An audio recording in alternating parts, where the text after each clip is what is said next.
자, 오늘 이야기 시작하기 전에 딱 한 가지만 물어볼게요. 여러분 지갑 요즘 좀 얇아진 것 같지 않으세요? 마트 영수증 보다가 눈을 의심한 적 있으시죠? 그 얇아지는 속도를 정부가 공식적으로 측정하는 숫자가 있습니다. 바로 오늘의 주인공 CPI입니다. 그리고 이 숫자 하나가 7월 14일 전 세계 투자자들의 심장을 쫄깃하게 만들었습니다.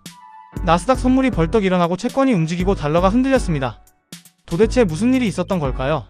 지금부터 제규어 오아시스가 낱낱이 파헤쳐드리겠습니다. CPI 소비자 물가지수, 플레임은 컨슈머 프라이스 인덱스입니다. 미국 도시에 사는 소비자들이 매일 사고 쓰는 물건과 서비스들의 가격 변동을 추적하는 지표인데요. 쉽게 말하면 우리 지갑이 얼마나 빠르게 얇아지고 있는가를 공식적으로 측정하는 바로미터입니다. 그런데 이 CPI에는 종류가 있어요. 크게 두 가지를 봐야 합니다. 첫 번째는 에너지랑 식료품을 모두 포함한 헤드라인 CPI고요. 두 번째는 이 가격 변동이 심한 애들을 쏙 빼고 계산한 근원 CPI, 영어로는 코어 CPI라고 합니다. 연준, 그러니까 미국 중앙은행이 중기 물가 추세를 파악할 때 특히 애용하는 게 바로 이 근원 CPI입니다. 에너지 가격은 중동 분위기에 따라 하루아침에 폭등하고 폭락하거든요. 그 변동성 깡패를 제외하고 봐야 진짜 물가 흐름이 보이는 거죠.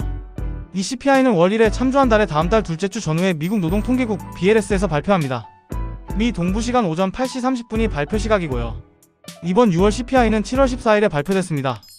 그리고 이 숫자 하나가 금리, 달러, 채권, 주식시장을 동시에 흔드는 핵폭탄급 이벤트라는 거 이제 감이 오시죠? 자, 그럼 본론입니다. 2026년 6월 CPI 실제로 어떻게 찍혔는지 봐봅시다. 헤드라인 연율 기준으로 예상치는 3.8%였는데요. 실제로는 3.5%가 나왔습니다. 이전 달은 무려 4.2%였고요. 월간 기준으로는요. 예상이 마이너스 0.1%였는데 실제는 마이너스 0.4%가 찍혔어요. 예상보다 훨씬 크게 떨어진 겁니다. 이건 미국과 이란의 일시휴전으로 지정학적 리스크가 완화되면서 에너지 가격이 뚝 떨어진 영향이 컸습니다. 근원 CPI도 마찬가지입니다.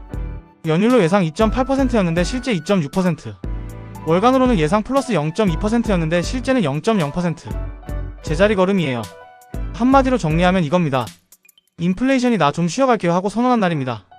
예상을 깔아뭉갠 거죠. 시장이 환호하지 않으면 그게 이상한 거예요. 그렇다면 시장 반응을 한번 봐볼까요? CPI 발표 직후 선물시장 움직임이 굉장히 재밌습니다. 다우 선물은 플러스 0.02%. 사실상 미동도 안 한 거예요. 잠에서 겨우 눈 비빈 수준입니다. S&P 500 선물은 플러스 0.5%. 그나마 기지개는 켰죠. 그런데 나스닥 100 선물은요. 플러스 1.4%. 이미 폴짝 뛰어서 춤을 추고 있었습니다. 왜 나스닥만 유독 이렇게 신났을까요? 세 가지 이유가 있습니다. 첫 번째, 금리 인상 공포 해소입니다. 인플레이션이 예상보다 빠르게 식으면요. 연준이 금리를 더 올릴 명분이 사라집니다. 연준의 공격적 긴축 우려가 줄어드는 순간 시장은 안도 랠리를 시작하는 거죠. 두 번째 이유가 핵심인데요. 나스닥은 할인율에 극도로 민감합니다.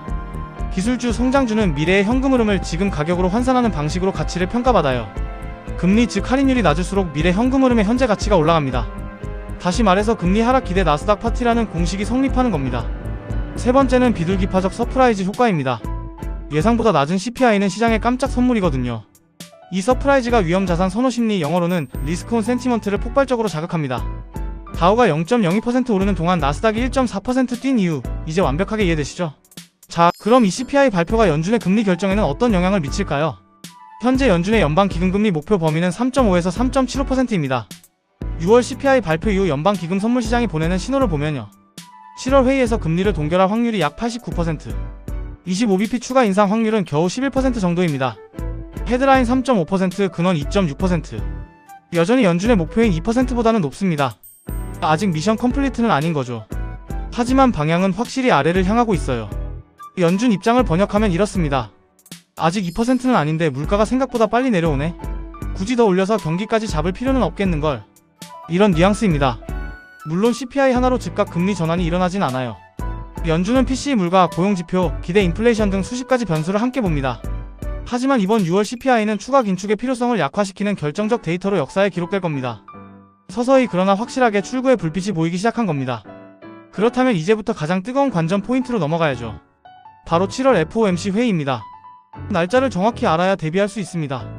7월 28일과 29일 양일간 워싱턴 DC에서 FOMC 정례회의가 열립니다.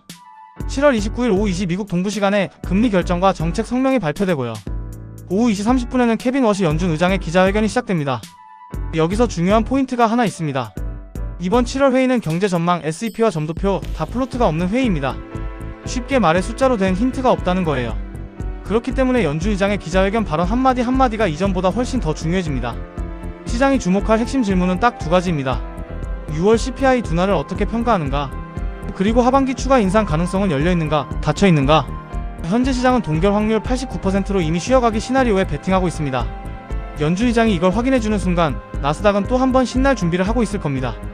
결론을 내려볼까요? CPI 3.5% 예상을 깔아뭉갰습니다. 나스닥은 날아올랐습니다. 인플레이션이 슬슬 백기를 드는 중입니다. 그리고 7월 29일 캐비너시의 입만 남았습니다. 숫자들이 처음엔 복잡하게 느껴져도 결국 시장은 딱 하나의 질문을 하고 있는 겁니다. 기대보다 좋으냐 나쁘냐? 이 단순한 게임을 이해하는 순간 시장이 달라 보이기 시작하거든요. 7월 29일 FOMC 기자회견 절대 놓치지 마세요. 그날 워시의 한마디가 하반기 투자 전략의 방향을 통째로 바꿔놓을 수 있습니다. 자, 여기서 저 제규어 오아시스가 솔직하게 한 말씀 드리겠습니다. 이 영상 보고 도움이 됐는데 구독 안 하신 분들, 그건 마치 CPI가 예상치 깔아뭉갠 날 주식 안 산 것과 똑같은 겁니다. 기회는 두 번 안 옵니다. 지금 바로 구독 버튼이랑 좋아요 꾹 눌러주시고요. 더 자세한 분석과 심층 내용은 블로그에서 제규어 오아시스를 검색해주세요. 오늘도 현명한 투자 행복한 하루 되십시오.